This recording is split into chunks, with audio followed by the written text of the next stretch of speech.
saya mulai bisa membayar. Alhamdulillah saya menyatukan frekuensi dengan istri. Ayo kita tinggalkan ini, abang minta maaf, abang menjerumuskanmu. Kita bereskan utang-utang kita bersatu bersama-sama. Walaupun dulu sempat cekcok, kita jadi bersatu kembali membereskan utang. Pelan-pelan utang itu lunas, kartu kredit selesai, KPR selesai, tinggal 1 titik lagi. Mohon doa, 1 titik lagi. Makanya alhamdulillah saya dan istri ikhlas. Sekarang mobil kami tahap dijual, mohon doa biar cepat laku. Rumah kami di Jakarta juga tahap dijual, mohon doa biar cepat laku untuk menutup sisa utang kami. Kami ikhlas, yang penting kami bisa kembali ke titik nol. Dan kemudian kami nggak mau ngutang lagi. Happy banget. Happy pakai kata banget. Ada duit? Beli. Nggak ada duit? Nggak usah beli. Sehat. Sehat-sehat aja, makmur, sentosa, sejahtera. Kuncinya jangan ngutang.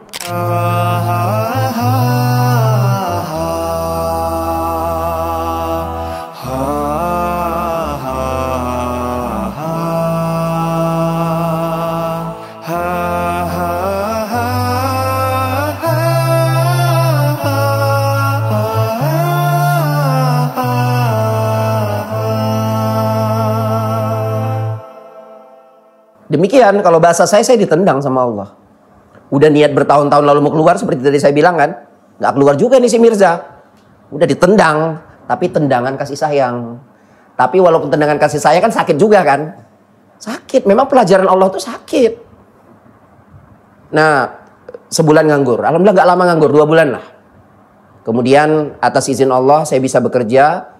Walaupun terpisah dari keluarga di Sumatera Utara. Saya di Jakarta, di sebuah lembaga pelatihan SDM yang terkenal di Indonesia, bahkan sampai ke luar negeri. Di sana saya menjadi salah seorang kader dari master trainer yang terkenal tadi, guru saya yang saya cintai dan saya hormati. Namun memang saat itu saya masih belum 100% meninggalkan riba. Jadi resign itu tapi belum hijrah gitu loh. Kartu kredit masih ada. Gesek masih berjalan, apalagi pelan-pelan keuangan masih oke. Nah tapi tanpa saya sadari utang itu banyak. Kenapa? Saya keluar dari perbankan tadi, tapi menyisakan utang. Nah ini catatan penting ini, utang ya. Catat ini buat teman-teman sekalian. Waktu nikah, saya sampai ngutang. Ngutang. Fasilitas ngutang disediakan oleh kantor gitu loh. Dengan ngutang beli mahar, dengan ngutang beli antaran. Oh mantap sih. Lamarannya, antarannya oke, ya kan? Maharnya oke, tapi ngutang. Nah ini yang bahaya, ini yang tak disadari gitu. 2 kesalahannya. Pertama ngutang. Memang ngutang dibolehkan Allah. Tapi kan utang itu untuk apa gitu loh. Kedua, udah utang pakai riba pula lagi. Nah inilah saya sudah kerja di riba, kemudian kena jerat utang riba lagi. Jadi kalau Nabi melaknat 4 golongan, pertama pengambil riba, kedua pelaku riba, ketiga adalah pencatat riba, dan keempat orang saksi. Saya itu pengambil riba, saya itu pelaku riba. Saya itu pencatat riba, dan bisa jadi saya 2 orang saksi, 4-4-nya saya kena saya 4-4-nya. Bayangkan betapa banyak dosa saya, ya Allah, mohon ampun.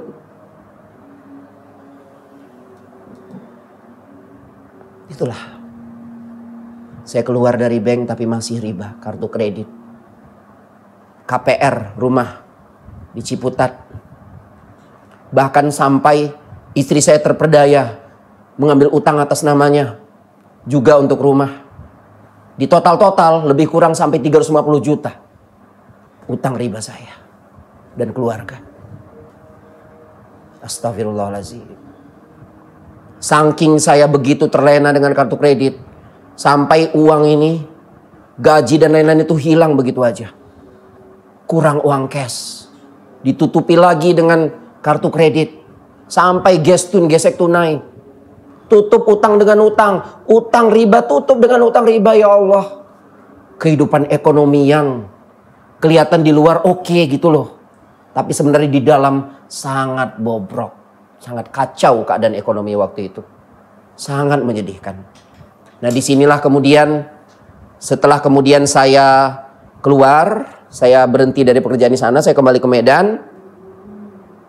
Entah kenapa mulai timbul kesadaran. Saya baca-baca status beberapa orang di Facebook. Kemudian yang paling penting, entah kenapa saya digerakkan Allah membeli buku. Ada tulisan Frasminggi Kamasa tentang riba. Kemudian dari sana, dari tulisan beliau itu saya kenalan dengan Syekh Imron Hussein. Kemudian saya bisa kenalan dengan Bapak Zaim Saidi. Saya berteman dengan dia di Facebook.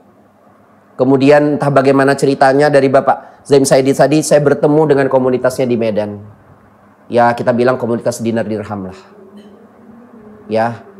Nah, seiring dengan kesadaran itu, saya sadar nggak mau riba lagi. Kira-kira 3 atau 4 tahun lagi, saya nggak mau riba lagi.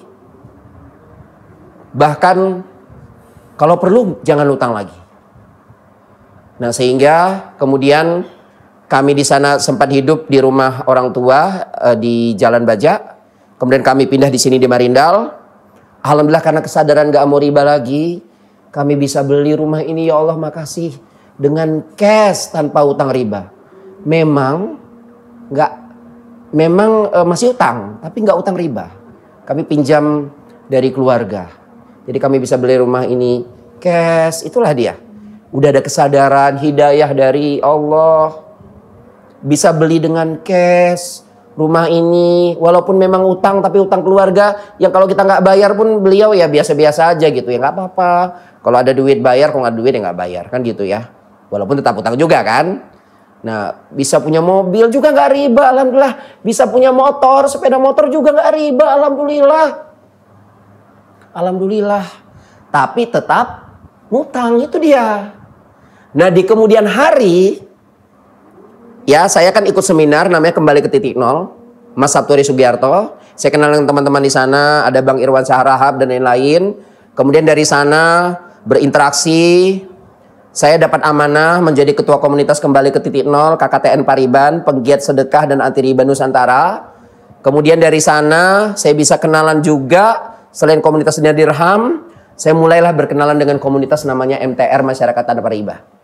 Saya diajak oleh teman saya, sahabat saya, Bang Irwan Saharahab, ayo ikut seminar namanya SMHTR di Bengkulu.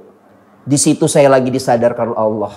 Di seminar SMHTR dari Masyarakat Tanpa Riba ini, saya disadarkan lagi betapa besarnya dosa yang saya lakukan selama ini. Gak diminta sujud pun saya sama coach itu, sujud saya. Gak ada itu coach suruh sujud kalian, gak ada. Sujud saya. Malah saya ajak teman-teman saya, kami kan nangis sama-sama. Nangis kami sama-sama berdoa, yuk kita sujud yuk. Saya bilang, berempat berlima kami sujud. Gak peduli kami orang lain gak sujud, yang penting kami sujud. Kami membayangkan betapa besar dosa-dosa kami. Dan akhirnya setelah seminar 2 hari 2 malam ini, saya merasa reborn, terlahir kembali. Dan bahkan, bukan hanya saya nggak mau riba, utang pun nggak mau. Jangankan utang riba, utang yang halal pun, utang kan halal ya, tidak mau. Apalagi Nabi Muhammad kan bilang, utang itu beban. Bayangkan. Ya, saya mulai bisa membayar. Alhamdulillah saya menyatukan frekuensi dengan istri. Ayo kita tinggalkan ini, abang minta maaf, abang menjerumuskanmu. Kita bereskan utang-utang kita bersatu bersama-sama. Walaupun dulu sempat cekcok, kita jadi bersatu kembali membereskan utang. Pelan-pelan utang itu lunas, kartu kredit selesai, KPR selesai, tinggal 1 titik lagi. Mohon doa, 1 titik lagi. Makanya alhamdulillah saya dan istri ikhlas. Sekarang mobil kami tahap dijual, mohon doa biar cepat laku. Rumah kami di Jakarta juga tahap dijual, mohon doa biar cepat laku untuk menutup sisa utang kami. Kami ikhlas, yang penting kami bisa kembali ke titik nol. Dan kemudian kami nggak mau ngutang lagi. Happy banget. Happy pakai kata banget. Ada duit? Beli. Nggak ada duit? Nggak usah beli. Sehat. Ini sehat-sehat aja, makmur, sentosa, sejahtera. Kuncinya jangan ngutang. Walaupun gak riba, jangan ngutang. Itu pesan saya kepada Bapak Ibu sahabat saya yang saya cintai, jangan ngutang. Harus bisa bedakan mana kebutuhan, mana keinginan. Ustadz Samsul Arifin, guru saya di MTR, founder Masyarakat Tanpa Riba, mengajarkan kami. Kenapa orang terjerat utang riba? Pertama, dia tidak bisa membedakan mana kebutuhan dan mana keinginan. Ingat, yang kita perlukan itu kebutuhan, bukan keinginan. Itu yang pertama. Ya, misalnya, contoh ya, sedikit ya. Sepeda motor atau mobil atau kendaraan, itu kebutuhan atau keinginan? Kebutuhan kan? Tapi memiliki sepeda motor baru atau rumah atas nama sendiri, kebutuhan atau keinginan? Keinginan. Karena nggak ada duit, nggak cukup duit beli sepeda motor baru atau rumah atas nama sendiri, kurang duit, apa bisa beli itu dengan daun? Nggak bisa kan? Tapi karena ngotot ingin memiliki keinginan, karena nggak bisa pakai daun, ujung-ujungnya jadi ngutang. Karena itu kita harus bisa membedakan mana kebutuhan, mana keinginan. Jangan ngutang yang pertama. Kedua, kembangkan bisnis.